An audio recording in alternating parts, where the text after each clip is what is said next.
behavior-provoking response question that is always used is, what do you think should happen to the person who committed this crime? Police officers believe that the suspect who says something like, well, maybe he should get counseling, or maybe he should get probation, or maybe he deserves a second chance. Anything short of he should get the death penalty, he should be locked up for the rest of his life, is evidence that the suspect may be guilty. Raymond tells them, I believe in an eye for the eye, and if you let me out of here and I find out who did this, I'm going to kill him myself. He wants that person to go down hard for this. They go right through the behavior-provoking response question. It doesn't tell them what they want to hear, so they ignore it. So, the shift is as sudden as you saw. It starts with a direct accusation. It starts with a claim that they have evidence against them. And they're not here to talk about whether you committed the crime. We already know that. It's why did you commit the crime. How do you motivate the innocent suspect to confess it? Well, you tell them over and over again that you're absolutely certain of his guilt, and nothing he can do will change your mind that he's guilty. So you're leaving the suspect no choice to assert his innocence. And you use a number of ploys. You overstate the strength of the case against the suspect. Now, we've talked to numerous witnesses who place you in the crime scene. Your co-defendant is laying this on you. We found your hair, your blood, your semen at the crime scene. Or you bluff them and you say, we've sent all these materials to the lab and we know they're going to come back and link you to the crime. A whole series of false evidence ploys are often used. And false evidence ploys are part and parcel of every known false confession. Sometimes they insert the polygraph, the voice stress analyzer into the interrogation. And they give the suspect a polygraph, they play up that machine like it's 100% accurate and it's completely independent and unbiased arbiter of whether you're telling the truth.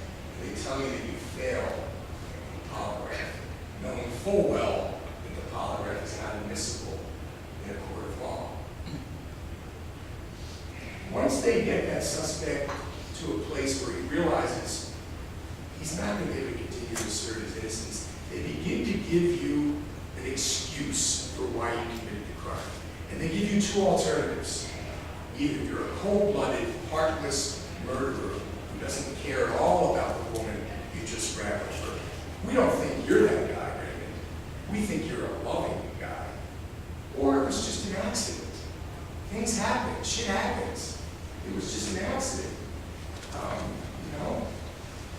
Maybe you were drinking too much.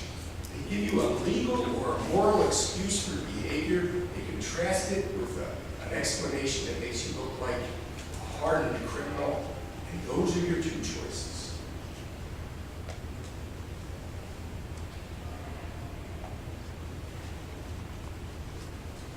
Then they give certain kinds of motivators, push you over the edge, and get you to either make an I did it statement or I was there at the crime scene, something that ties you to the crime. Sometimes they appeal to your conscience. You don't do this a lot because it doesn't usually work with guilty people. They say, do the Christian thing, do the moral thing, do the right thing. God will forgive you. Sometimes they say, if you confess to this crime, I will make sure you're only charged with manslaughter as opposed to murder. You'll get out in a short period of time and make bail. They make a specific promise of leniency. This is rare because they know that this is likely to get the confession tossed. Sometimes they make a specific threat of harm. You know, they're looking at you for the death penalty for this crime. Sometimes they roll up their sleeves, they start tapping on the vein, and they say, this is where the needle is going. And they do this on tape. And I've seen it. Because they forget that they're being recorded. These kinds of high-end promises of leniency and threats of harm are going to lead to the confession being tossed. So you see them, but you don't see them often. Usually you see middle-end motivators or vague promises.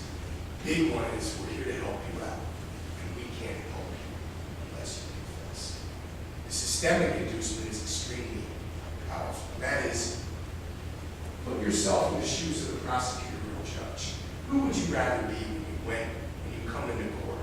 You want to be somebody who cooperates, who spares the victim's family the pain of a trial, who doesn't drag them through the mud while you sit there at counsel table and smugly assert your innocence when you know you're guilty?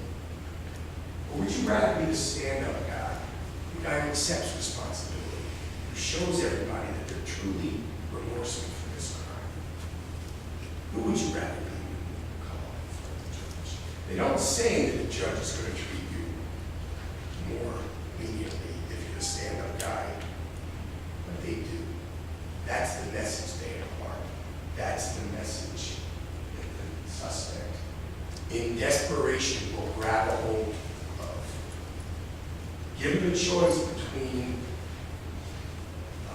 being convicted and sentenced to life or death, or being convicted and sentenced to a very short period of time, or being thought of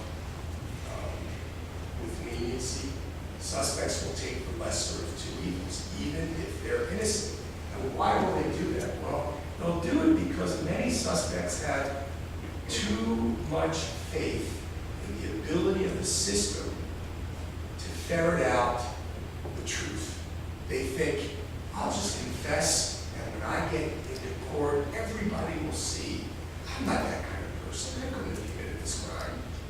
The system will show them that I'm innocent. But it doesn't, because a confession is the most powerful piece of evidence in a court of law. Jurors have an extraordinarily difficult time understanding why anybody confessed to a crime they didn't. Now, Raymond's case is interesting because Raymond is an alcoholic, and the interrogators played on the possibility he blacked this out. And you'll see suspects say things like, you keep telling me I did this, but I didn't do it. I don't remember doing it. Some suspects will even say, is it possible I could have blacked it out? Of course it is. If you believe police officers, you can go to lunch, and you can come back, and during that 2-hour period, you murdered and raped somebody, and you were in a fugue state. And the interrogation then becomes an exercise in drawing out these repressed memories that, for whatever reason, have gone deep into your subconscious. It happens all the time. People commit crimes in a blackout or a dream state all the time. Desperate suspect will grab a hold of that, especially one who's got some memory issues, some problems, some alcohol problems, some drug problems. So, get the suspect to the place where he feels hopeless. The only way you can improve the situation is to choose the lesser of two evils. Some suspects don't need as much coercion as others. Some suspects don't need the threats or the promises. Some suspects just can't handle it anymore. When you have someone in your face like Raymond did for hours and hours, accusing you of a crime, some suspects can't handle it. They will confess just to bring a close to the interrogation process. The suspect says, I did it. I was a witness. I was a lookout. I was at the crime scene. He places himself at the crime scene. It's not enough, usually, to get you convicted of a crime, because you need to be able to tell the suspect a narrative account of what happened. And they know that, these interrogators, because after the first ignition, when one guy gets up to give him a cigarette, the other guy says, now tell me what happened. They need those details. So they need to get this information. Was the suspect able to provide non-public information about the crime that only could have been known by the true perpetrator? And can that information be independently verified or corroborated by police investigation? That's the mark of a true confession. How do you know whether the suspect comes up with those details or not unless you have an electronic recording of that interaction? How did that judge know that the police officers early on in the interrogation told Raymond, well, Raymond, here's what I think happened. I think you and she were fighting, you left out of the house, you backed out of the driveway, there was a thump, you hit the back of the, there was a thump and you just went on your way. I can't tell you what happened, Raymond, but you have to tell me. But in doing that, they formatted the outline of a story. Without an interrogation, what happens is police officers come to court and they will say that it was the suspect that came up with those details in an uninterrupted narrative without any prompting by police officers. The suspect may take the stand and say, no, he fed me those crime scene details. He told me what to say. I just agreed. And who's the judge going to believe? They're going to believe police officers.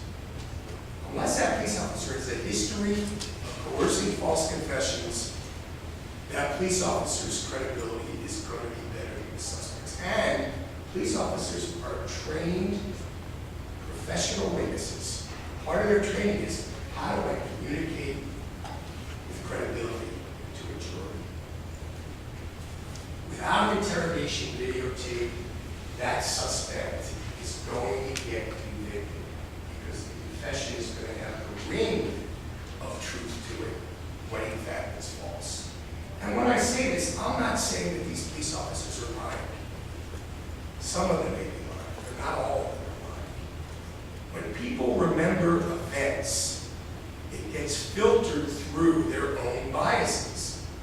And when police officers remember this interrogation without the benefit of the tape, they remember it as having come from the suspect. Okay? They don't remember feeding the suspect facts. They remember it that way. By the time of trial, their memory is shaped by prosecutors